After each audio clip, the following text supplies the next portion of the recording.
Thank you, Adrina. I'm going to go over the internal and external stakeholders of Brighter Bites and how they are interrelated. They are listed by level of importance and influence over the company and some possible conflicts and implications. Internal stakeholders, founders and board of directors. Lisa Helfman and Sheila Sharma came up with the idea that led to the creation of Brighter Bites. Along with the board of directors, they provide strategic direction, set the vision and goals, and are responsible for the company's financial sustainability to ensure success.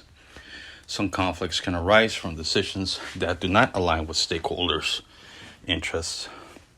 An example would be putting financial sustainability over the needs of families or not allocating sufficient funds to sites such as the Salinas office. Employees. They implement program directives and day-to-day operational activities. Employee interests are having a positive work environment at sites with families, job security, work-life balance, and compensation. Conflicts may arise if funds are not available to the site, which can keep wages stagnant, or if management decides to reduce the workforce to cut down on costs. Another conflict can be schedules, which can impact workloads if volunteer schedules are not in alignment. Overworked employees become less efficient and can resign if the issue is not addressed and will directly impact the families they serve. Volunteers. We know that Brighter Bites depends on funds to hire human capital. Funds are usually limited, so they rely on volunteers to provide support with activities such as building the produce boxes at school sites. They have a good level of influence because without their help, the workload and hours would increase for the few employees at the Salinas office. The coordinators at the Salinas office were recently affected by COVID. So, Alicia had to take on the load and work up to 17 hours a day for about a week. So imagine what is going to happen if they are short on volunteers. The main interest of volunteers are community contribution, experience, personal fulfillment, and receiving free leftover produce boxes. Conflicts that can arise for volunteers are work schedules, as I had just mentioned. Also, if employees are unclear about their roles, it can lead to confusion, and tasks might not get done timely or efficient.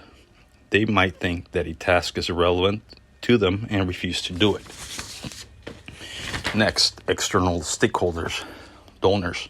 They have a high level of influence because without funds, Brighter Bites will not be able to acquire needed resources. The main interest of donors is to ensure that their donations are being used appropriately and that they are making an impact on the communities they serve. A conflict in mind is that donors expect transparency and accountability, and they want to see tangible evidence of success. They want to ensure that donations are being used in alignment with their values and priorities, and that their investments are generating a positive social impact.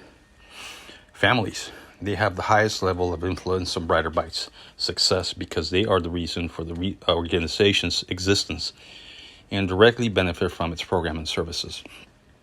Their primary interests are access to healthy foods, specifically produce, and nutrition education so that they can make the right choices for their children and maintain social support between families. Social support would serve as a morale booster as they would see that they are not alone and that other families care about feeding their children healthy foods. Conflicts can arise if Brighter Bites program fails to meet the needs of families by providing healthy foods and education. As mentioned earlier, this can come from focusing on the company's needs over the needs of the families. Families can lose trust if products are missing or not delivered because families might be depending on the products they might not be able to afford. Schools. If schools do not have enough teachers to participate in the program, or if they don't meet the free or reduced lunch requirement of 80% for the whole school, then they will not qualify for the program. The main interest of schools is to make sure families have a good nutrition so that students have the energy to come to learn. Conflicts can arise between teachers and the principal. As much as they would like teachers to take part in the program, they cannot force them to take extra work due to the teachers' union contract. Government agencies. They have a significant influence level over the organizations, such as Brighter Bites, because they have power to regulate and create policies and to fund nonprofit organizations. Government agencies can directly impact operations and sustainability for these organizations.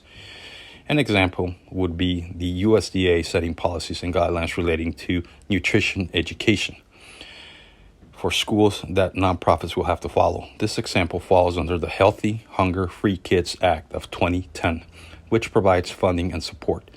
This makes it important for organizations to engage with and build positive relationships with relevant government agencies to ensure their programs align with government priorities and regulations.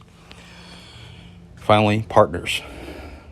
Partners include produce, logistics, and warehouse suppliers. They have an important influence over Brighter Bites because without their products and services, they will not be able to deliver on their promise and can cause families to lose trust. Main interest for partners would be receiving recognition from nonprofit organizations, as this would boost their social responsibility score and reputation. Conflicts that can result for partners is the loss of space and revenue for warehouses, product availability, resulting in a loss of revenue and possibly loss of customers. Now I will pass it on to Brenda.